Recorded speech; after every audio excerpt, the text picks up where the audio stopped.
আজকের দুপুরে আমার সাথে যে ছিল বুকিংয়ে সেও ছিল আমার মতন কফিখোর।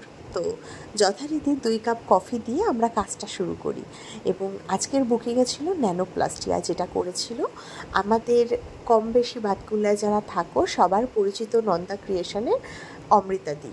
তো অমৃতাদির স্ট্রেটনিং গত বছরও আমি করেছিলাম এবং যেটা আমি নোটিস করেছিলাম দ্যাট মোমেন্ট, যে অমৃতাদি এর আগে যেখান থেকে স্ট্রেটনিং করেছিল সেখানে অমৃতাদির হেয়ারটা পুরো ব্রেকেজ হয়ে গিয়েছিল স্ক্যাল্প থেকে জাস্ট 1 ইঞ্চি নিচে, এবং এখন তোমাদের আমি যেই ফটোটা তোমরা দেখবে তাতে তোমরা শেষ অবধি দেখলেই বুঝতে পারবে যে ব্রেকেজের সেই অংশটা বড় হওয়ার পরে পরিষ্কার বোঝা যাচ্ছে যে কিভাবে একটা ভুল জায়গায় ভুল স্ট্রেটনিং করার ফলে হেয়ারের কি ক্ষতি হতে পারে। এই দেখো তোমরা সেই অংশটা যেখান থেকে চুলটা পুরো ভেঙে পড়ে গেছিলো।